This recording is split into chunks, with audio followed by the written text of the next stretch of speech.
Yorana, merci de nous accueillir chez vous pour ce journal du vendredi 4 avril. Tout de suite, les titres. Bientôt de courant sur une île à la fois proche et très isolée. À Maio, la centrale hybride sera alimentée par des panneaux photovoltaïques. Il devrait produire pour Noël.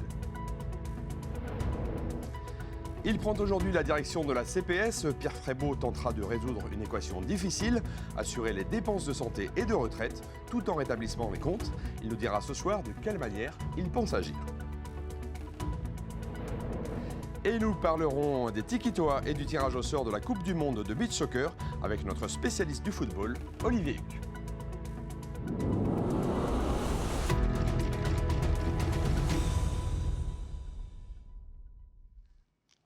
Maio ne manquera plus d'énergie. La future centrale hybride est en construction. Grâce à ses panneaux photovoltaïques, elle disposera de près de 100% d'énergie renouvelable. Noya Bennett a assisté à la pose de la première pierre du chantier. Regardez. C'est ici, sur ce terrain de 3500 mètres carrés qui a été donné par Félix Atem à la commune de Moria Maio, que sera érigée la future centrale électrique de Maio. Une centrale hybride, à la fois photovoltaïque et thermique, surtout en secours. L'objectif visé par cette centrale, produire 99% de l'électricité via l'énergie renouvelable et enfin produire 200 MWh à l'année.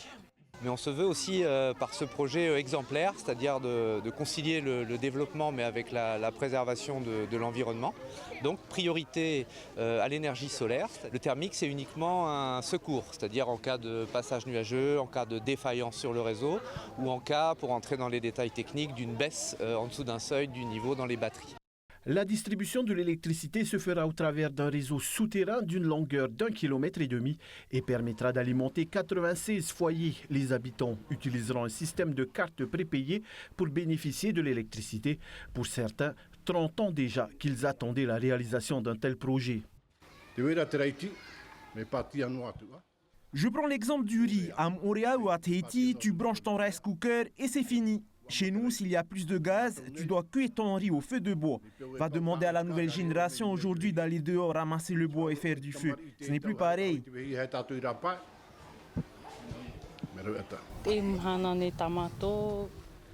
Ces derniers temps, on utilise le groupe. Nous avons aussi les panneaux solaires.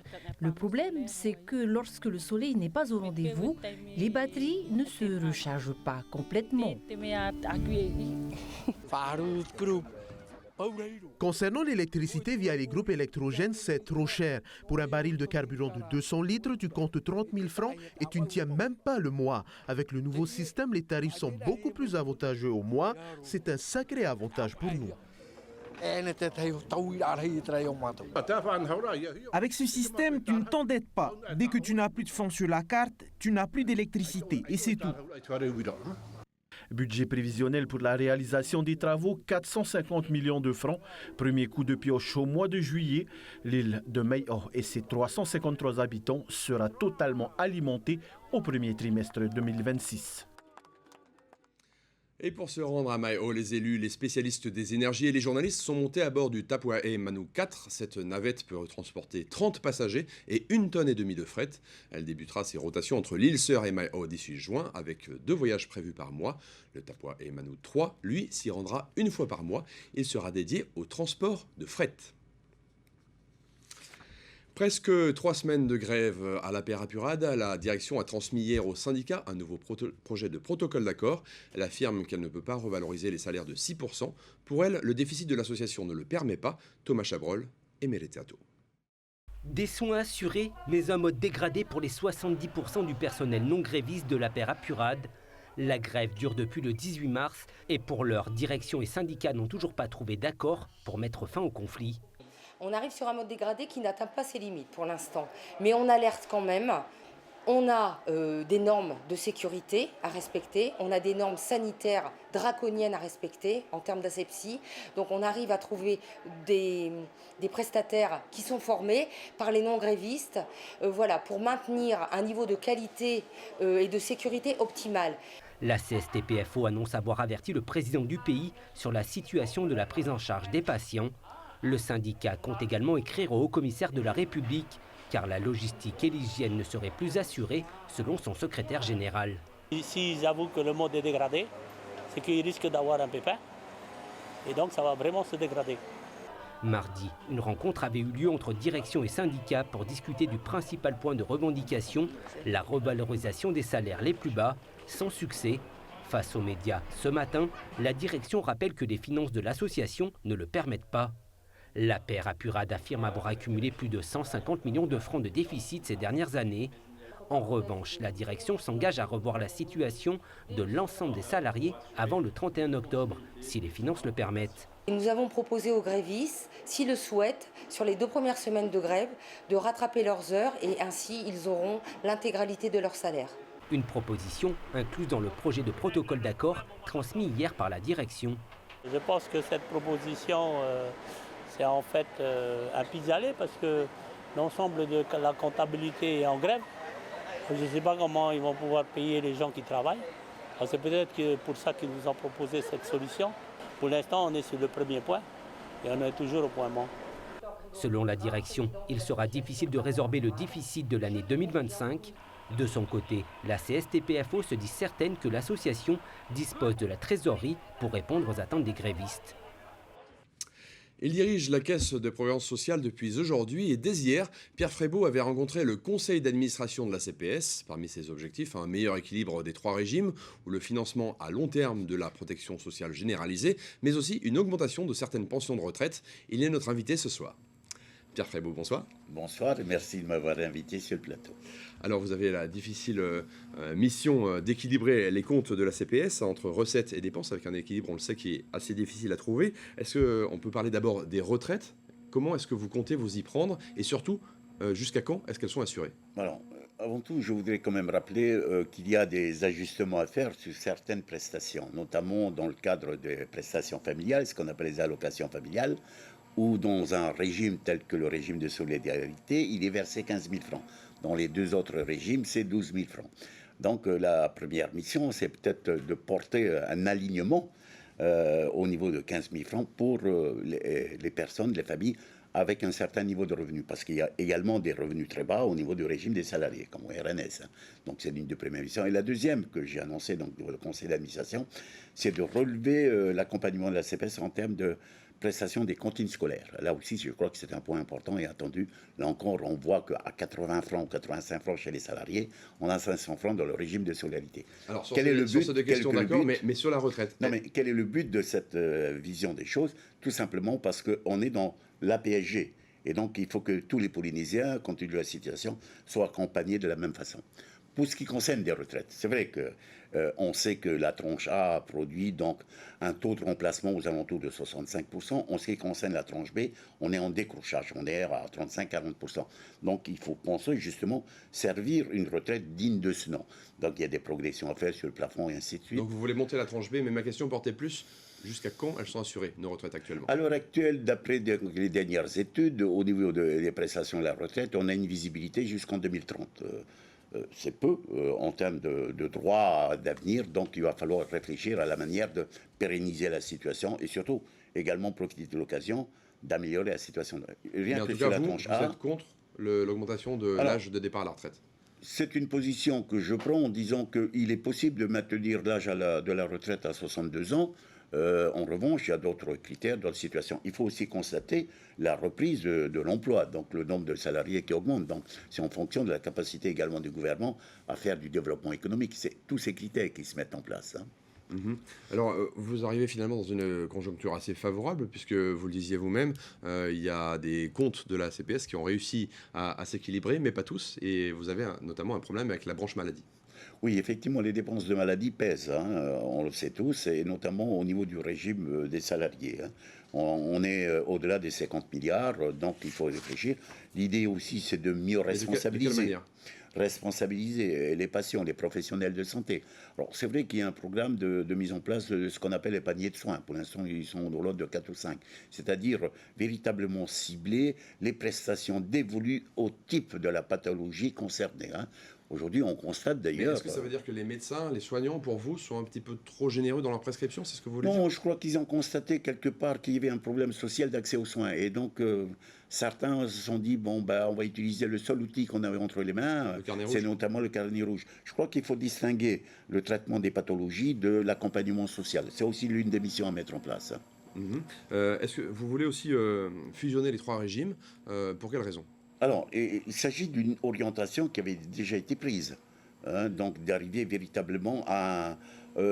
on a aujourd'hui des régimes avec des branches. L'idée, c'est de faire de ces branches des véritables régimes, donc fusionner la maladie, la vieillesse, la famille. Mais pour y arriver, encore faut-il être certain que chaque régime ne vient pas alourdir la position des 2 autres. Donc c'est aussi cela. Donc il y a des mesures qui doivent être prises pour permettre à tous les régimes de se retrouver et enfin arriver à fusionner dans les branches telles que la maladie et ainsi de suite. Puis vous regrettez que certains patentés ne cotisent pas pour leur maladie? Écoutez, c'est un constat fait par les partenaires sociaux. Ils ont demandé à ce que la primauté du régime de salariés disparaisse afin que tout un chacun qui se retrouve dans une activité puisse également contribuer à sa propre protection sociale. C'est cela le principe. Une dernière question peut-être un peu plus personnelle. Avec Patrick Gallnon, vous constituez finalement un duo qui est issu de la CSTPFO. Est-ce que vous comptez mettre cette sensibilité sociale que vous avez en commun au service des administrés de la CPS? Je rappelle quand même avoir quitté la CSTPFO depuis 2004-2005. Oui, vous avez un petit peu ça dans les gènes encore. Bon, vous savez, c'est pas parce qu'on vient d'un mouvement syndical il y a d'autres représentants syndicaux. Donc, il y a d'autres. Pas de fibre sociale, vous serez plutôt. Pas de manière particulière. Un gestionnaire. Oui, et surtout une force de proposition devant les membres du conseil d'administration, mais y compris devant les autorités. Merci Pierre Frébault pour ces premières réponses. Et en tout cas, on se reverra dans quelques mois, évidemment, pour un bilan d'étape. Merci à vous. Merci. Voilà, pour une meilleure santé, vous ne me contredirez pas, on a besoin de sport. Et le tirage au sort de la Coupe du Monde de beach soccer s'est déroulé ce matin aux Seychelles. Pour en parler, nous accueillons maintenant notre spécialiste du ballon rond, Olivier Huc. Bonsoir. Bonsoir Mike. Alors, est-ce que le tirage a été clément pour nos Tikitoa? Plutôt, ça aurait pu être pire, puisque ce matin, aux alentours de 5h du matin, heure de Tahiti, et c'était du côté des Seychelles, et on va le découvrir dans quelques instants sur ces images, 16 équipes étaient dans les starting blocks pour le tirage au sort de la Coupe du Monde, et vous allez le voir, Tahiti est tombé dans la poule C, la 3e poule, avec notamment le Sénégal, l'Espagne et puis le Chili. Voilà pour ces 3 équipes que les Tikitoa vont affronter dans cette première phase de la compétition avant d'éventuels quarts de finale. On les découvre. Toutes les poules, elles sont juste devant nous. Mike? Ça semble être un groupe plutôt abordable. En tout cas, on évite le groupe de la mort. Alors, le groupe de la mort, il peut ressembler au groupe D avec le Brésil, le Salvador qui a gagné, on va dire, la partie CONCACAF, l'Italie, Oman. C'est vraiment un groupe très relevé, mais il faut savoir que l'Espagne était championne d'Europe. Le Sénégal est champion d'Afrique, donc on a quand même un gros groupe, même si c'est la première participation du Chili. Justement, Mike, je vous propose d'écouter le capitaine des Tikitoa qui était avec nous ce matin à 5h du matin dans les bureaux de TNTV pour assister au tirage au sort et qui nous a bien sûr livré ses impressions. C'est quand même un bon groupe, je ne vais pas dire facile, mais ce n'est pas non plus le groupe de la mort, comme on a eu l'habitude de les avoir lors des dernières éditions. Mais ça promet pas mal de beaux matchs avec notamment le Sénégal et l'Espagne dans le groupe. Dans le premier match, on aura le Chili, donc, qui est nouveau dans la compétition. Ensuite, on rencontrera le Sénégal et enfin le 3e match, l'Espagne. Le Sénégal, c'est une équipe qui joue très physique, c'est une équipe africaine, donc ça joue beaucoup au sol et physiquement c'est très fort avec des joueurs très imposants, très grands. Donc le défi physique sera au rendez-vous pendant ce match. Ça va être difficile, mais bon, pas non plus impossible. Et l'Espagne, ça fait 2 éditions qu'on les rencontre. Voilà, comme on dit, peut-être jamais 203. Voilà pour cette réaction à chaud mais très posée du capitaine des Tikitoa. Et évidemment, ces matchs, on pourra les voir sur TNTV, Olivier. Oui, bien sûr, ce sera sur TNTV du 1er au 11 mai. Alors le programme, il vient d'être officialisé par la FIFA. Le premier match des Tikitoa, ce sera le vendredi 2 mai. Ça sera à 16h30 heure des Seychelles, 2h30 du matin heure de Tahiti, mais on le rediffusera à 6h du matin, bien sûr, pour que tout le monde puisse en profiter. Deuxième match contre le Sénégal, pareil, 2h30 en direct, 6h en différé. Et puis il y aura le 3e match, ça sera Tahiti Croatie-Espagne, le gros choc. Là, on sera à 6h30 en direct. Et puis, on espère que les Tikitoa iront en quart de finale et pourquoi pas dans le fameux dernier carré de cette Coupe du Monde qui se passera aux Seychelles. Mike, je me permets un dernier résultat puisque l'équipe de Pirée, il y a un peu plus d'une heure, malheureusement, s'est fait éliminer de la Champions League de l'OFC en faisant match nul 1-1 contre l'équipe de Tiga de Nouvelle-Calédonie. Dernière info sport, football. Ça, c'était du foot sur herbe. Évidemment, on essaiera de faire un petit peu mieux en foot sur sable. Merci Olivier et excellente soirée. On parle voile maintenant avec plus de 50 athlètes de 8 à 18 ans qui ont tiré des bords sur le lagon de Aroé cette semaine. Ils disputaient les championnats océaniens d'optimistes et d'Ilka 4 avec des compétiteurs calédoniens et des îles Cook. Les régatiers de Tahiti ont dominé les podiums dans toutes les catégories. En optimiste série A, c'est Mathis Rispal qui s'impose. Tikanui Chongvong triomphe en série B et chez les élites en Ilka 4, Mehiti Pax Tokiting est la plus forte. L'alcool banni du Festival des Arts des Australes, il a lieu depuis 2 jours et jusqu'au 7 avril à Rimatara. Le maire Artigas Satitio a publié un arrêté. Il interdit la vente d'alcool pendant tout le festival. Plus d'explications avec ce reportage de Sam Tenore sur des images signées Samuel Ravatua-Smith. Depuis le 31 mars, les bouteilles de bière sont remplacées dans les réfrigérateurs des magasins par des bouteilles de jus. Le maire a pris un arrêté interdisant la vente d'alcool sur l'île de Rimatara jusqu'au 9 avril. Les avis de la population sont plutôt mitigés, mais la majorité se résigne. Je n'ai pas d'avis tranché sur ça. On nous a dit qu'il n'y en a pas, on fait avec.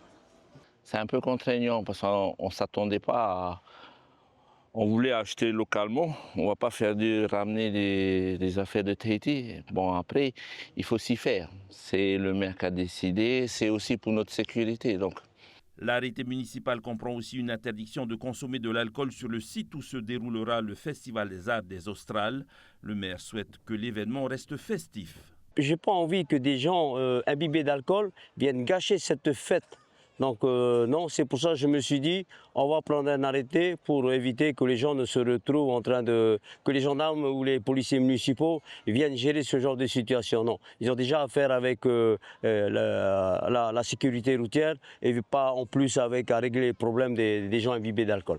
Un important dispositif a été mis en place pour veiller à la sécurité des festivaliers et à l'application de l'arrêté municipal. On dirait qu'il y a de chaque île, ils ont amené leur policier municipal. C'est bien, comme ça va réduire au moins tout ce qui est délinquance, tout ce qui est les gens qui vont foutre la merde, quoi. L'arrêté interdisant la vente d'alcool sur toute l'île et la consommation sur le site du festival va au-delà de la durée de l'événement, probablement pour que le retour des délégations dans leurs îles se fasse également en toute sécurité. Autre fête à venir, la 10e Papeete Purumu Party, c'est ce samedi de 18 à 22h. Elle proposera 4 scènes et 4 ambiances sur le front de mer. Front de mer qui sera donc fermé à la circulation dès 16h entre le rond-point Tumarama et Prince-Inouye. Il faudra emprunter les voies intérieures. Côté gare maritime, la circulation sera également fermée à partir de 17h30. Quant au parking de Tarahoy, Pomaré et de la mairie, ils seront ouverts et gratuits. Seuls les vélos, les trottinettes pour enfants et les poussettes seront autorisés. C'est la fin de ce journal, mais votre soirée sera riche en images. À 19h05, votre magazine Taratatumu vous emmène à Rangiroa, puis ce sera la série Underground. Et à 20h05, Danse avec les stars sur des chansons cultes des années 90-2000. Très bonne soirée, à demain, pareil. Retrouvez ce journal en replay sur notre site internet et notre application mobile TNTV.